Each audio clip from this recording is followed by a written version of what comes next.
+1 അക്കൗണ്ടിങ്ങിൻ്റെ focus ഏരിയയുമായി ബന്ധപ്പെട്ട മൂന്നാമത്തെ chapter ആണ് നമ്മൾ ഇന്ന് ഡിസ്കസ് ചെയ്യാൻ പോകുന്നത്. റെക്കോർഡിംഗ് ഓഫ് ട്രാൻസാക്ഷൻസ് പാർട്ട് 1 എന്നാണ് ആ ചാപ്റ്ററിൻ്റെ പേര്. ഓക്കെ, നമുക്ക് നേരിട്ട് ക്ലാസ്സിലേക്ക് കിടക്കാം.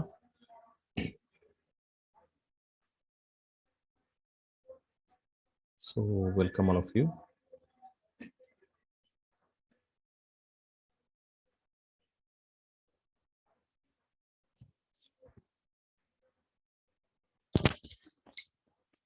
Recording of transactions part 1. ഈ ചാപ്റ്ററിൽ ആദ്യം തന്നെ നമുക്ക് ഡിസ്കസ് ചെയ്യാനുള്ളത് അക്കൗണ്ടിങ് ഇക്വേഷനെ കുറിച്ചാണ്. നമ്മൾ കഴിഞ്ഞ ക്ലാസ്സിൽ ഡെബിറ്റും ക്രെഡിറ്റും കണ്ടെത്തുന്നതിനെ കുറിച്ചൊക്കെ നമ്മൾ ഡിസ്കസ് ചെയ്തിരുന്നു. അക്കൗണ്ടിങ് ഇക്വേഷനിൽ പറയുന്നത് ഡെബിറ്റ് എല്ലായ്പ്പോഴും ക്രെഡിറ്റിന് തുല്യമാണെന്നാണ്. അത് ഓരോ ട്രാൻസാക്ഷനായിട്ട് ബന്ധപ്പെട്ടാണെങ്കിലും അത് കറക്റ്റാണ്. അതേപോലെ എല്ലാ ട്രാൻസാക്ഷൻ്റെയും ഒരു ടോട്ടാലിറ്റി നമ്മൾ പരിശോധിക്കുമ്പോഴും അക്കൗണ്ടിങ് ഇക്വേഷൻ ശരിയാണെന്ന് നമുക്ക് ഏത് സാഹചര്യത്തിലും പ്രൂവ് ചെയ്യാൻ സാധിക്കും. അപ്പോൾ ആദ്യം അക്കൗണ്ടിങ് ഇക്വേഷൻ എന്താണെന്ന് നമുക്ക് നോക്കാം. An accounting equation or statement showing the equality of debits and credits or assets and liabilities including capital is known as the accounting equation. Accounting equation എന്താണ്? It is nothing but an equation or statement showing the equality of debits and credits. ഡെബിറ്റും ക്രെഡിറ്റും തുല്യമാണെന്ന് കാണിക്കുന്ന പ്രസ്താവനയ്ക്ക് അല്ലെങ്കിൽ ഇക്വേഷനെ നമ്മൾ accounting equation എന്ന് വിളിക്കുന്നു. അതല്ലെങ്കിൽ asset എല്ലായ്പ്പോഴും liabilities plus ക്യാപിറ്റലിന് തുല്യമാണെന്ന് കാണിക്കുന്ന സ്റ്റേറ്റ്മെന്റ് ആണിത്. സോ അക്കൗണ്ടിങ് ഇക്വേഷൻ ഇവിടെ asset is equal to liabilities plus capital എന്നതാണ്. ഇനി എങ്ങനെയാണ് അക്കൗണ്ടിങ് ഇക്വേഷൻ ഡെവലപ്പ് ചെയ്യേണ്ടതെന്ന ക്വസ്റ്റ്യൻ ആണ് നമ്മുടെ മുന്നിലുള്ളത്. How to develop an accounting equation from the given transactions. തന്നിട്ടുള്ള ട്രാൻസാക്ഷനിൽ നിന്ന് എങ്ങനെ ഒരു അക്കൗണ്ടിങ് ഇക്വേഷൻ ഡെവലപ്പ് ചെയ്യാം. First of all, identify the true aspects in a transaction. Given ട്രാൻസാക്ഷനിലെ 2 ആസ്പെക്ട്സ് നമ്മൾ ഐഡന്റിഫൈ ചെയ്യാം. അപ്പോൾ ഐഡന്റിഫൈ ചെയ്യുമ്പോൾ നമുക്ക് കുറച്ച് ഗൈഡ് ലൈൻസ് കിട്ടും. എന്തൊക്കെ എങ്ങനെ രീതിയിൽ വേണം നമുക്ക് ആദ്യം എന്ത് ചെയ്യാം, ട്രാൻസാക്ഷൻ നമുക്കൊന്ന് ക്ലാസിഫൈ ചെയ്യാം. ബ്രോഡ്ലി ട്രാൻസാക്ഷൻ നമുക്ക് 2ആയിട്ട് ക്ലാസിഫൈ ചെയ്യാം. ക്യാഷ് ട്രാൻസാക്ഷനും അതർ ട്രാൻസാക്ഷൻസും എന്ന രീതിയിൽ നമുക്ക് ക്ലാസിഫൈ ചെയ്യാം. For cash transaction one aspect will always be cash. For other transaction the accountant has to search for the two aspects. Cash transaction എന്ന് പറയുന്നത് ഒന്നുകിൽ ക്യാഷ് വരികയോ അല്ലെങ്കിൽ ക്യാഷ് പോവുകയോ അല്ലെങ്കിൽ ബാങ്ക് ബാലൻസ് വർദ്ധിക്കുകയോ ബാങ്ക് ബാലൻസ് കുറയുകയോ ചെയ്തിട്ടുള്ള ട്രാൻസാക്ഷനാണ്. അപ്പോൾ അവിടെ ഒരു ആസ്പെക്ട് തീർച്ചയായും ഒന്നുകിൽ ക്യാഷ് അല്ലെങ്കിൽ ബാങ്ക് ആയിരിക്കും. ജനറലി ക്യാഷ് എന്നാണ് പറയാറുള്ളത്, ബട്ട് ബാങ്കും വരാം. അതേസമയം നമ്മൾ ക്യാഷ് ട്രാൻസാക്ഷൻ അല്ല തന്നിട്ടുള്ളതെങ്കിൽ നമ്മൾ രണ്ട് ആസ്പെക്റ്റും നമ്മൾ തന്നെ കണ്ടെത്തേണ്ടിയിരിക്കുന്നു. അക്കൗണ്ടന്റ് തന്നെ തേടി കണ്ടെത്തേണ്ടിയിരിക്കുന്നു. ദെൻ നമ്മൾ അങ്ങനെ 2 ആസ്പെക്റ്റ് നമ്മൾ ഐഡന്റിഫൈ ചെയ്തു. Then what we have to do എന്നതാണ് അടുത്തത്. Classify the aspects into 3 categories. 3 category ആക്കി മാറ്റുക. ഇതിന് മുൻപ് നമ്മൾ asset liability capital revenue expense 5 category ആക്കിയിരുന്നു. പക്ഷേ അക്കൗണ്ടിങ് ഇക്വേഷൻ്റെ ഒരു കോണ്ടെക്സ്റ്റിൽ നമ്മൾ ഇതിനെ 3 ആയിട്ടാണ് ക്ലാസിഫൈ ചെയ്യേണ്ടത്. Asset liability capital. സ്വാഭാവികമായിട്ട് നിങ്ങൾക്ക് സംശയം തോന്നും, റവന്യൂ അവിടെ പോയി അതേപോലെ എക്സ്പെൻസ് അവിടെ പോയി. ഇപ്പോൾ ഒരു എക്സാമ്പിൾ പറയുകയാണെങ്കിൽ റെന്റ് റിസീവ്ഡ് റവന്യൂ ആണ്. അപ്പോൾ ആ സാഹചര്യത്തിൽ നമ്മളതിൽ 2 ആസ്പെക്ട് എന്ന് പറയുമ്പോൾ ഒന്ന് ക്യാഷ് ആണ്, ക്യാഷ് വർദ്ധിക്കുന്നു, യെസ്, നോ ഡൗട്ട്. അതേസമയം സെക്കൻഡ് ആസ്പെക്ട് എന്ത് വരുമാനമുണ്ടെങ്കിലും അത് ക്യാപിറ്റൽ വർദ്ധിക്കുന്നതായിട്ടാണ് ഈ സാഹചര്യത്തിൽ നമ്മൾ ചിന്തിക്കേണ്ടത്. അതായത് റവന്യൂ വരുമ്പോഴൊക്കെ ക്യാപിറ്റലാണ് കൂടുന്നത്. ഇക്വേഷൻ്റെ 2 വശങ്ങളിൽ ഒരു ഭാഗത്ത് അസറ്റും മറുഭാഗത്ത് ലയബിലിറ്റിയും ക്യാപിറ്റലും ആണുള്ളത്. അപ്പോൾ റെന്റ് റിസീവ്ഡിന്റെ കാര്യത്തിൽ ക്യാഷ് എന്ന അസറ്റ് കൂടുന്നു, അതേപോലെ ക്യാപിറ്റൽ കൂടുന്നു എന്ന് വേണം കണക്കാക്കാൻ. സാലറി പെയ്ഡ് എന്ന് പറയുമ്പോൾ നമ്മൾ ആദ്യം ക്യാഷ് നമ്മുടെ അടുത്ത് നിന്ന് പോയി, അതായത് അസറ്റ് കുറഞ്ഞു, ക്യാഷ് എന്ന അസറ്റ് കുറഞ്ഞു. അതേപോലെ സാലറി കൊടുത്തത് ക്യാപിറ്റലിൽ നിന്ന് എടുത്തിട്ടാണ് എന്ന രീതിയിൽ വേണം കണക്കാക്കാൻ. വരുമാനം ഉണ്ടാകുമ്പോൾ ക്യാപിറ്റൽ കൂടുകയും അതായത് എക്സ്പെൻസസ് ഉണ്ടാകുമ്പോൾ ക്യാപിറ്റൽ കുറയുകയും ചെയ്തു. വരുമാനം ഉണ്ടാകുമ്പോൾ മൂലധനം വർദ്ധിക്കുകയും ചെലവുകൾ ഉണ്ടാകുമ്പോൾ മൂലധനം കുറയുകയും ചെയ്യുന്നതായി വേണം നമ്മൾ പരിഗണിക്കാൻ. Analyse the relative changes in each account. അത് നമ്മൾ ഐഡന്റിഫൈ ചെയ്ത് വെച്ച അക്കൗണ്ടിൽ, അതായത് ക്യാഷ് ആണെങ്കിലും ക്യാപിറ്റൽ ആണെങ്കിലും മറ്റെന്താണെങ്കിലും അത് കൂടുകയാണോ കുറയുകയാണോ എന്നാണ് നമ്മൾ പിന്നെ അനലൈസ് ചെയ്യേണ്ടത്. പ്ലസ് ആണോ മൈനസ് ആണോ ഉള്ളത്. Then place them in the appropriate column. Accounting ഇക്വേഷനുമായി ബന്ധപ്പെട്ട് നമുക്ക് 3 കോളം ഉള്ളത്. Asset liability capital. ഈ 3 കോളത്തിൽ നമ്മൾ അനുയോജ്യമായ കോളത്തിൽ ഏത് കാറ്റഗറി ആണുള്ളതെന്ന് വെച്ചാൽ ആ കോളത്തിൽ നമ്മൾ അതിനെ പ്ലേസ് ചെയ്യുക. Asset in the sum of all 3 columns. മൂന്ന് കോളത്തിൻ്റെ അസറ്റ് ലയബിലിറ്റി ക്യാപിറ്റൽ മൂന്ന് കോളത്തിൻ്റെയും സം എടുക്കുക. The total will prove that accounting equation is satisfied for each individual transaction and all transactions in its totality. ഇതാണ് ഓരോ individual transaction നമ്മൾ എടുക്കുമ്പോൾ ഓരോ transaction വെച്ച് നമ്മൾ എടുക്കുകയാണെങ്കിലും അക്കൗണ്ടിങ് ഇക്വേഷൻ കറക്റ്റ് ആണെന്ന് നമുക്ക് തെളിയിക്കാനാവും. അതായത് ഡെബിറ്റും ക്രെഡിറ്റും തുല്യമാണ്, അല്ലെങ്കിൽ asset is equal to liability plus capital. അതേപോലെ മൊത്തം ട്രാൻസാക്ഷൻ എത്ര ഉണ്ടായോ അത് മുഴുവൻ നമ്മൾ പരിഗണിച്ച് അനലൈസ് ചെയ്ത് മൂന്ന് കോളത്തിലാക്കി കഴിഞ്ഞാലും നമുക്ക് വ്യക്തമാക്കാനാവും അസറ്റ് എല്ലായ്പ്പോഴും ലയബിലിറ്റി പ്ലസ് ക്യാപിറ്റലിന് തുല്യമാണ് എന്ന്. ഒരു ചെറിയ പ്രോബ്ലം നമുക്ക് നോക്കാം. Show the effect of following transactions on assets liabilities and capital based on accounting equation. താഴെ പറയുന്ന ട്രാൻസാക്ഷൻ്റെ effect on accounting equation, accounting ഇക്വേഷൻ്റെ മുകളിലുള്ള സ്വാധീനം. അക്കൗണ്ടിങ് ഇക്വേഷനെ ബേസ് ചെയ്തുകൊണ്ട് നമ്മൾ ഒന്ന് പ്രൂവ് ചെയ്യാം. അക്കൗണ്ടിങ് ഇക്വേഷൻ സാറ്റിസ്ഫൈഡ് ആണ്.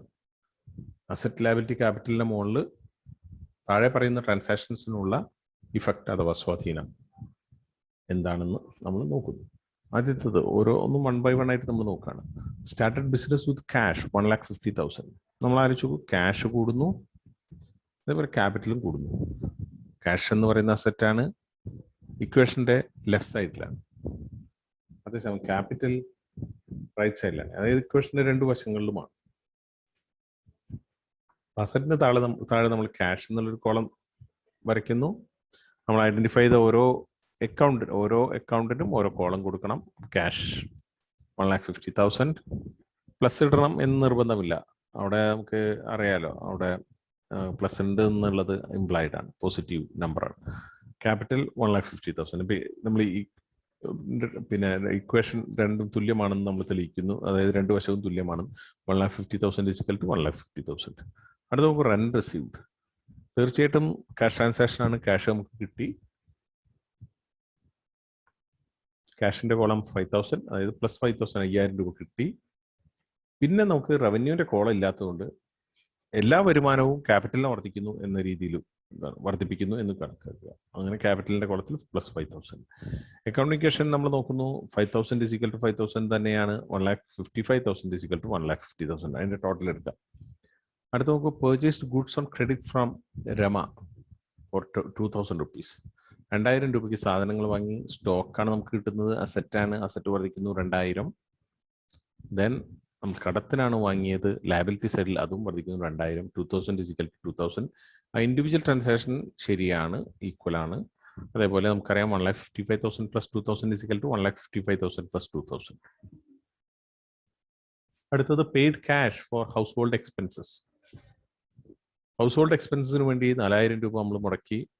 ക്യാഷ് കുറഞ്ഞു, -4,000. അതേപോലെ എല്ലാ ചെലവുകൾക്കും വേണ്ട പണം നമ്മൾ എടുക്കുന്നത് മൂലധനത്തിൽ നിന്നാണ്. ക്യാപിറ്റലിൽ നിന്ന് -4,000, അതും കുറഞ്ഞു. അപ്പം നമ്മൾ നോക്കുന്ന സമയത്ത് അക്കൗണ്ടിങ് ഇക്വേഷൻ കറക്റ്റ് ആണെന്ന് നമുക്ക് മനസ്സിലാക്കാനാവും. അതായത് -4,000 ഈസ് ഈക്വൽ ടു -4,000. ഇനി നെറ്റ് ഇഫക്റ്റ് എന്താണ്? 1,51,000 plus 2,000 is equal to 1,51,000 plus 2,000. എങ്ങനെ 1,51,000 1,55,000 -4,000 രണ്ട് വശത്തും? അങ്ങനെ നമ്മൾ നോക്കുമ്പോൾ 1,51,000 പ്ലസ് 2,000 1,53,000 ഈസ് ഈക്വൽ ടു 1,53,000 എന്ന് നമുക്ക് കാണാൻ സാധിക്കും. എത്രയുള്ള അക്കൗണ്ടിങ് ഇക്വേഷൻ. അടുത്തത് accounting equation forms the basis of accounting process. Prove that the accounting equation is satisfied in the following transactions. താഴെ പറയുന്ന ട്രാൻസാക്ഷൻ സംബന്ധിച്ചിടത്തോളം അക്കൗണ്ടിങ് ഇക്വേഷൻ കറക്റ്റ് ആണെന്ന് നമ്മൾ പ്രൂവ് ചെയ്യാൻ പോവാണ്. Mister Suresh commence business with cash 40,000. നമുക്ക് നേരത്തെ പോലെ തന്നെ asset is equal to equity, അതായത് asset plus is equal to liability plus capital. So ക്യാഷിന്റെ കോളം 40,000, അവിടെ ക്യാപിറ്റലിന്റെ കോളവും 40,000. 40,000 ഈക്വൽ ടു 40,000. അടുത്തത് പർച്ചേസ്ഡ് ഗുഡ്സ് ഓൺ ക്രെഡിറ്റ്. നേരത്തെ പോലെ സ്റ്റോക്ക് 6,500 രൂപ കൂടുന്നു. ദെൻ ലയബിലിറ്റി ക്രെഡിറ്റേഴ്സ് 6,500 രൂപ കൂടുന്നു. Accounting equation 40,000 plus 6,500 again is equal to 6,500 plus 40,000. Paid rent, cash കുറയുന്നു -500. അപ്പുറത്ത് ക്യാപിറ്റലും കുറയുന്നു. റെന്റ് പെയ്ഡ് എന്ന് പറയുമ്പോൾ എക്സ്പെൻസ് ആണ്. എക്സ്പെൻസ് ക്യാപിറ്റലിനെ കുറയ്ക്കുന്നു, മൂലധനത്തെ കുറയ്ക്കുന്നു. റവന്യൂ ഉണ്ടെങ്കിൽ മൂലധനം കൂടുന്നു. അടുത്തത് നോക്കൂ, sold goods costing 6,500 rupees on credit for 8,000. 8,000 രൂപയ്ക്ക് സാധനങ്ങൾ വിറ്റു, പക്ഷേ അതിന്റെ ചെലവ് എത്ര മാത്രമേ ഉള്ളൂ? 6,500. 6,500 രൂപ വിലയുള്ള സാധനങ്ങൾ 8,000 രൂപയ്ക്ക് വിൽക്കുന്നു. അപ്പോൾ നമ്മുടെ കയ്യിൽ നിന്ന് പോയത് 6,500 രൂപയുടെ സാധനങ്ങൾ മൈനസ് 6,500 സ്റ്റോക്കിന്റെ കോളം അസറ്റ് സൈഡ്. അതേപോലെ നമുക്ക് കിട്ടുന്നത് ക്യാഷ്, ഇവിടെ കിട്ടുന്നതെന്ന് പറഞ്ഞാൽ ഡെറ്റേഴ്സ് ആണ്, കടത്തിനാണ് വിൽക്കുന്നത്. അപ്പോൾ ഡെറ്റേഴ്സ് എന്നുള്ള അസറ്റ് കൂടുന്നു, പ്ലസ് 8,000 ഡെറ്റേഴ്സ് കൂടുന്നു. അതേപോലെ ക്യാപിറ്റൽ നമുക്ക് 1,500 രൂപ ലാഭമാണ്, അത് ഓണർക്ക് കൊടുക്കണം. അപ്പോൾ അതുകൊണ്ട് ക്യാപിറ്റലിന്റെ കോളം 1,500. നമ്മൾ ടോട്ടൽ എടുക്കുന്നു 39,500 plus 0 plus 8,000 is equal to 6,500 plus 41,000. ഇവിടെ ശരിക്ക് ടോട്ടലും കൂടി എഴുതി വെക്കണം. 47,500 രണ്ട് വശത്തും അത് എഴുതി വെക്കണം, എന്നാലേ അക്കൗണ്ടിങ് ക്വസ്റ്റൻ നമ്മൾ കറക്റ്റ് ആണെന്ന് പ്രൂവ് ചെയ്യുന്നുള്ളൂ. ഓക്കെ, ഇനി എന്താണ് ഡബിൾ എൻട്രി ബുക്ക് കീപ്പിംഗ് എന്ന് നമുക്ക് നോക്കാം. ഫോക്കസ് ഏരിയയിൽ പിന്നെ വരുന്ന ടോപ്പിക് ഇതാണ്. The double entry bookkeeping refers to a system of accounting in which at least 2 accounts are affected by each transaction. ഓരോ ട്രാൻസാക്ഷനും 2 അക്കൗണ്ട്സ് ഇൻഫ്ലുവൻസ്, മിനിമം 2 അക്കൗണ്ട്സ് എങ്കിലും ഇൻഫ്ലുവൻസ് ചെയ്യുന്ന ഒരു സിസ്റ്റം ഓഫ് അക്കൗണ്ടിങ്ങിനാണ് ഡബിൾ എൻട്രി സിസ്റ്റം എന്ന് വിളിക്കുന്നത്, or double entry bookkeeping എന്ന് വിളിക്കുന്നത്. The system is based on the fact that there are 2 aspects for every transaction. ഓരോ ട്രാൻസാക്ഷനും 2 ആസ്പെക്ട്സ് ഉണ്ട് എന്ന ഫാക്റ്റിൽ ബേസ്ഡ് ആണ് ഈ ഒരു system. Every transaction involves at least 2 persons, parties or accounts. ഓരോ ട്രാൻസാക്ഷനിലും 2 വ്യക്തികൾ അഥവാ 2 അക്കൗണ്ട്സ് ഇൻവോൾവ് ആണ്. ബുക്സ് ഓഫ് ഒറിജിനൽ എൻട്രി മറ്റൊന്നുമല്ല, ജേണലാണ്. Books of original entry are the books of accounts in which transactions are recorded originally or for the first time from a source document. ഒരു source document നോക്കി നമ്മൾ ആദ്യം എഴുതുന്നത് ഏത് book of അക്കൗണ്ടിലാണോ അതിനാണ് നമ്മൾ ബുക്ക് ഓഫ് ഒറിജിനൽ എൻട്രി എന്ന് വിളിക്കുന്നത്, അല്ലെങ്കിൽ book of first entry, book of prime entry എന്ന പേരിലൊക്കെ ഇത് അറിയപ്പെടുന്നുണ്ട്. സോഴ്സ് ഡോക്യുമെന്റ് എന്ന് പറയുന്നത് ബില്ല് പോലെയുള്ള, വൗച്ചർ പോലെയുള്ള സോഴ്സ് ഡോക്യുമെന്റ്, ഓരോ ട്രാൻസാക്ഷനുമുള്ള അതിന്റെ ഒരു പിന്നെ വെരിഫയബിലിറ്റി ഉറപ്പുവരുത്താനുള്ള ഡോക്യുമെന്റ്. അത് നോക്കിയിട്ടാണ് നമ്മൾ ബുക്ക് ഓഫ് അക്കൗണ്ട്സിലേക്ക് എഴുതേണ്ടത്. The following are the main books of original entry: journal, cash book, purchases day book, sales day book, purchase returns day book, sales returns day book, bills receivable book, bills payable book. ഇതൊക്കെ special ജേണലുകളാണ്, അവയുടെ പേരുകളാണ് തന്നത്. ആദ്യം നമ്മൾ പഠിക്കേണ്ടത് general ജേണലാണ്. General ജേണലിൽ എഴുതാൻ പറ്റാത്തൊരു സാഹചര്യം, അത്രയേറെ ട്രാൻസാക്ഷൻ സ്പെഷ്യലൈസ്ഡ് ആയിട്ടുള്ള ഉണ്ടെങ്കിൽ നമ്മൾ സ്പെഷ്യൽ ജേണൽസിന്റെ സഹായം തേടിയാൽ മതി. പക്ഷെ മിക്കവാറും എല്ലാ ഇടങ്ങളിലും ഈ സ്പെഷ്യൽ ജേണൽസിന്റെ സഹായം കൂടിയേ പറ്റൂ. സോ ജേണൽ എന്താണെന്ന്, it is a book of original entry in which transactions are recorded in which they on the date on which it occur.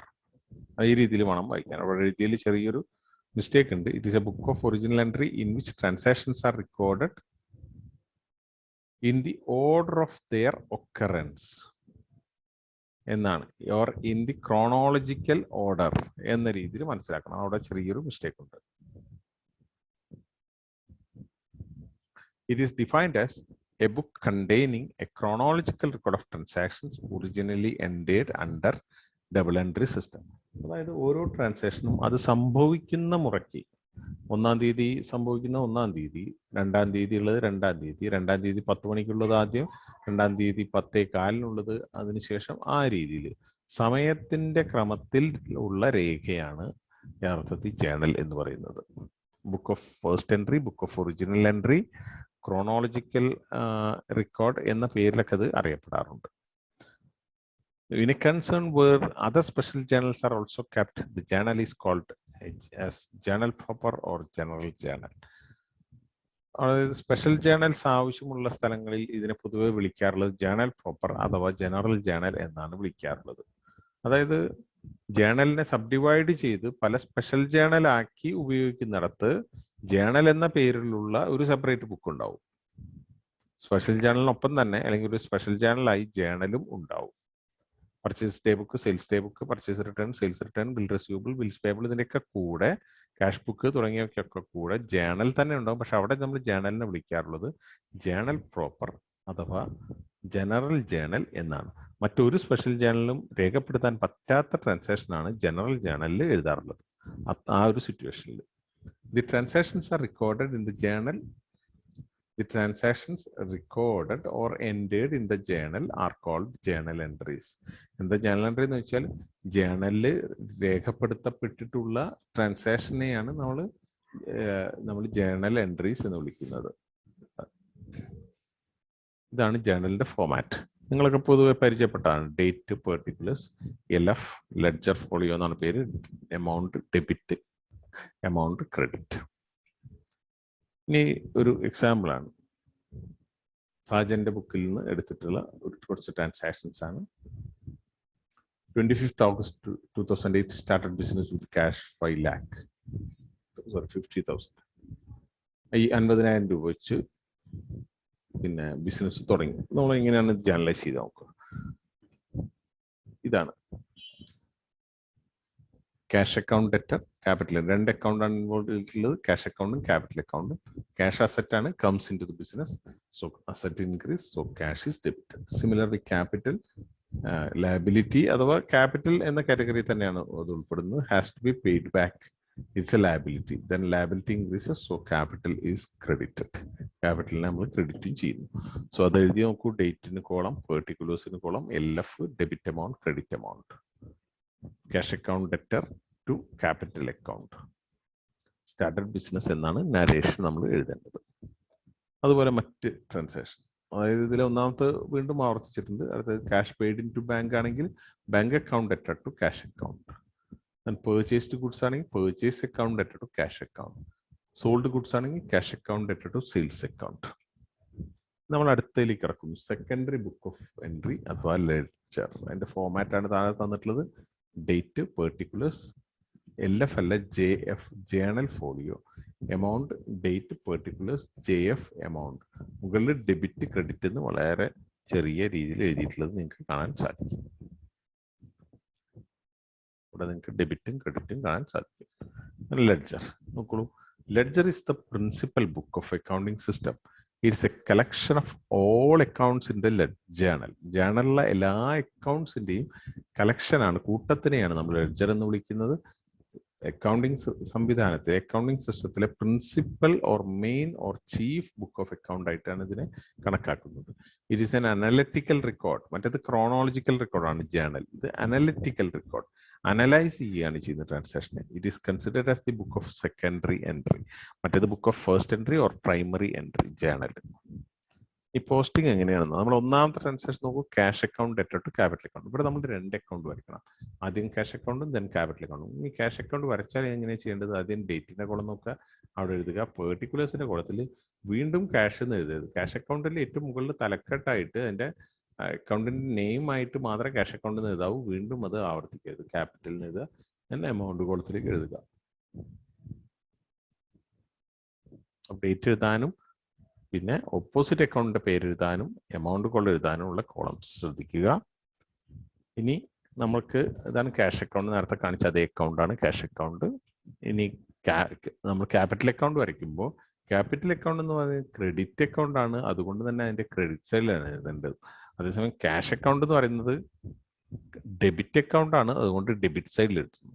Debit സൈഡിൽ ഓപ്പോസിറ്റ് അക്കൗണ്ടിന്റെ പേര് എഴുതുക, മറ്റേത് ക്രെഡിറ്റ് സൈഡിൽ ഓപ്പോസിറ്റ് അക്കൗണ്ടിന്റെ പേരായ ക്യാഷ് എന്ന് എഴുതുക. എമൗണ്ട് കോളവും ഫിൽ ചെയ്യുക. Just one more topic, distinction between journal and ledger. ജേണലും ലെഡ്ജറും തമ്മിലുള്ള വ്യത്യാസങ്ങൾ. The journal and ledger are the most important books of accounting mechanism or double entry mechanism of accounting and are indispensable for an accounting system. നമുക്ക് ഒരിക്കലും ഒഴിച്ചുകൂടാനാവാത്തതാണ്. Following points of comparison are worth noting. താഴെ പറയുന്നതാണ് പ്രധാനപ്പെട്ട വ്യത്യാസങ്ങൾ. The journal is the book of first entry or original entry. Ledger is the book of secondary entry or second entry. ഇതാണ് ഒന്നാമത്തെ വ്യത്യാസം. ഒന്ന് ആദ്യമായി ട്രാൻസാക്ഷൻ റെക്കോർഡ് ചെയ്യുന്നത് ജേണലിലാണ്. അത് നോക്കിയിട്ടാണ് ലെഡ്ജറിലേക്ക് സെക്കൻഡറി എൻട്രി ആയിട്ട് എഴുതുന്നത്. Then the journal is the book of chronological record. The ledger is the book of analytical record. Journal നമ്മളെ ക്രോണോളജിക്കൽ റെക്കോർഡ് എന്നാണ് വിളിക്കുന്നത്. കാരണം അത് സംഭവിക്കുന്ന മുറയ്ക്ക് ആണ് നമ്മൾ റെക്കോർഡ് ചെയ്യേണ്ടത്. ജേണലിൽ അങ്ങനെയല്ല. കാരണം ജേണൽ അനലിറ്റിക്കൽ റെക്കോർഡാണ്, വിശകലനാത്മക രേഖയാണ്, അത് വിശകലനം ചെയ്യുകയാണ് ചെയ്യുന്നത്. The journal as the book of source entry gets greater importance as legal evidence than the ledger. കോടതിയിൽ, in the courts of law, journal is the most dominant book of account. Account book എന്ന് പറയുന്നത് ഏറ്റവും dominant ആയിട്ട് strong ആയിട്ടുള്ള legal validity കൂടുതലുള്ള book. കാരണം ആദ്യമായി അതിലാണ് രേഖപ്പെടുത്തുന്നുള്ളത് കൊണ്ട് ജേണലിനാണ് പ്രാമുഖ്യം കോടതിയിൽ. Transaction is the basis of classification of data within the journal. Transaction നോക്കിയിട്ടാണ് ജേണൽ നമ്മൾ പ്രിപ്പയർ ചെയ്യാറുള്ളത്.